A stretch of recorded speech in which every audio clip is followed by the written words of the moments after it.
আসসালামু আলাইকুম। কি অবস্থা বাচ্চারা? কেমন আছো সবাই? আমরা ১ম এই বলেছিলাম যে আমরা একটা চমৎকার কোলাবোরেশন নিয়ে এসেছি মাস্টার সাহেবের সাথে। তো চলো সেটার আমরা ১ম একটু এক্সপেরিমেন্ট করে দেখি। আমরা কিভাবে আমাদের পড়াশোনাকে আরো বেশি চমৎকারভাবে রিপ্রেজেন্ট করতে পারি, সেটা নিয়ে আমরা একটু আ একটু এক্সপ্লেইন করি। চলো। আমরা এখন দেখছি কি স্মরণ ও দূরত্ব নিয়ে। স্মরণটা কি এবং দূরত্বটা কি?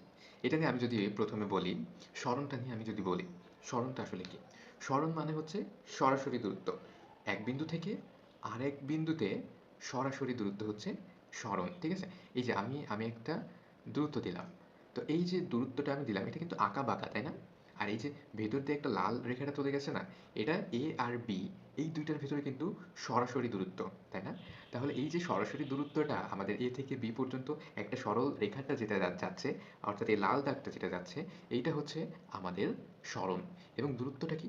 দূরত্বটা হচ্ছে এই যে, তার মানে আসলেই যতটুকু পথ আমরা পাড়ি দিয়েছি, আঁকা-বাঁকা পথে পাড়ি দিয়েছি, সো এটা হচ্ছে আমাদের দূরত্ব। আর স্মরণ বলতে একেবারে সরলরৈখিক দূরত্ব, ঠিক আছে? ওকে, দূরত্ব বলতে কি বোঝায়? কোনো বস্তু যে পথ অতিক্রম করে তাই তার মোট দূরত্ব। এই যে A থেকে B পর্যন্ত যে আমরা গেলাম, সো আমরা একটা আঁকা-বাঁকা পথে গেলাম, তাই না? এই যে আঁকা-বাঁকা পথ ব্যবহার করে আমরা গেলাম, এইটা হচ্ছে আমাদের দূরত্ব। দূরত্ব মানে মোট অতিক্রান্ত পথ, ঠিক আছে? দূরত্ব মানে এই যে, যে পথে আমরা গেলাম সেটা আঁকা-বাঁকা হোক, সরল হোক, ডাজন্ট ম্যাটার।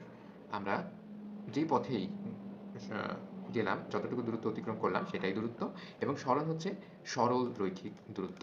বোঝা যাবে?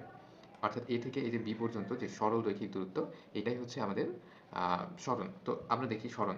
এই যে এই পথে মনে করো আমরা গেলাম আঁকা-বাঁকা পথে বিভিন্নভাবে ব্যবহার করে। সো এখান থেকে আমরা মনে করি এখানে আসলাম। এই যে এখান থেকে এইখানে আসলাম আমরা। তো আমরা মোট পাড়ি দিয়েছি কিন্তু এই যে, যে পথটা পাড়ি দিয়েছি, মোট পাড়ি দিয়েছি কি দূরত্ব। এই যে এখানে আমরা দূরত্ব দেখতে পাচ্ছি, আমরা ১১ মিটার পাড়ি দিয়েছি। কিন্তু সরাসরি যে দূরত্বটা অর্থাৎ যে সরণটা হয়েছে আমাদের, সেটা কি? সেটা আসলে মাত্র ৫ মিটার। বোঝা গেছে?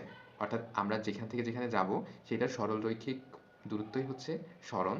কিন্তু আমরা বাস্তবে যতটুকু পথ পাড়ি দিয়েছি, আঁকা-বাঁকা হোক বা সরল হোক বা যেকোনো পথ হোক, আমরা যে পথটা অ্যাকচুয়ালি পাড়ি দিয়েছি সেটা হচ্ছে দূরত্ব এবং সরণ হচ্ছে সরলরৈখিক পথের যে দূরত্বটা, ডিসট্যান্সটা ওইটা। বুঝা গেছে? তো আমরা সরণ এবং দূরত্ব নিয়ে ক্লিয়ার হলাম।